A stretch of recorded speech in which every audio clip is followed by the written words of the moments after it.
Welcome back to another incredible tale of wedding drama.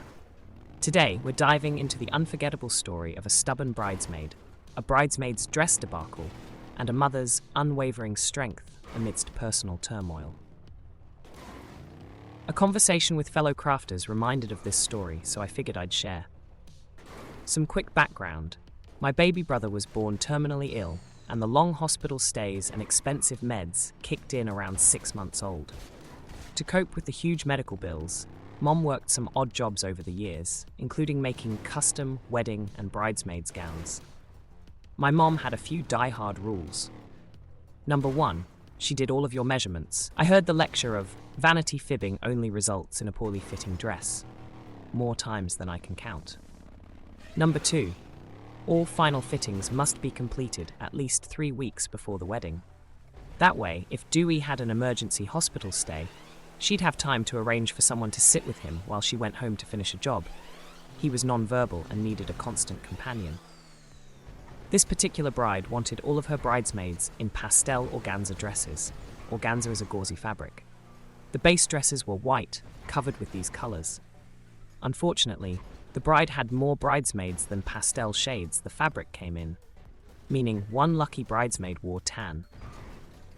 The bride refused to start a fight by assigning colors, so it was first come, first serve. When you came for measurements, you got to pick from the remaining colors. One bridesmaid lived 3 hours away and flat out refused to come to town to be measured. She insisted that telling us she was a size 8 was good enough.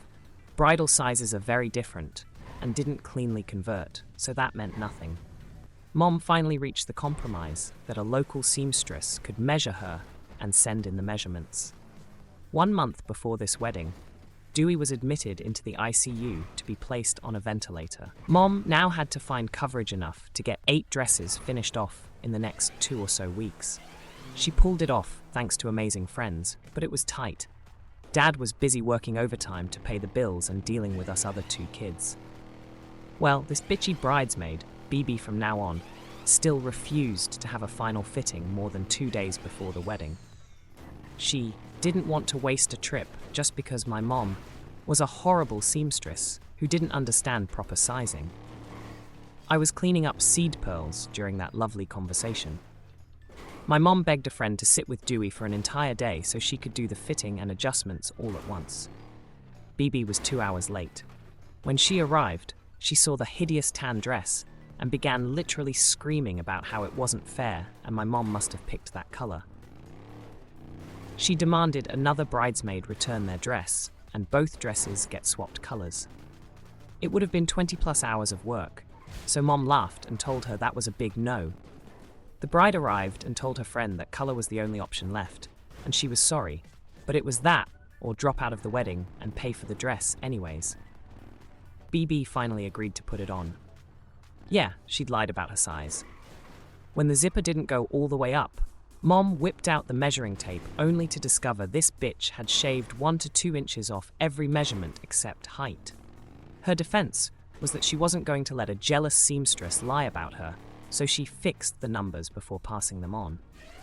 By this point, my mom was all but breathing fire.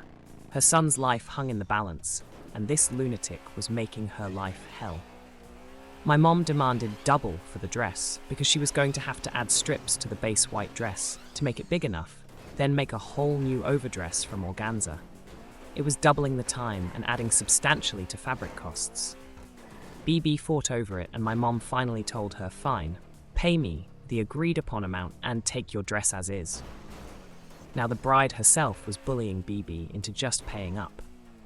She finally agreed to it, and my mom told the bride to get BB out of her house.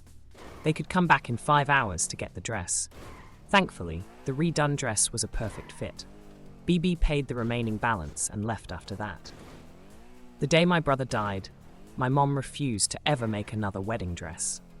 She's only made one in the 21 years since, as a favor to the friend who spent that ill-fated day with Dewey in the ICU, while Mom fought with BB. Thanks for joining us for this incredible tale.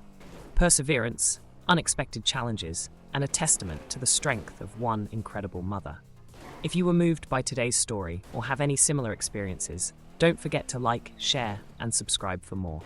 Until next time, take care and remember to appreciate the unsung heroes in your life.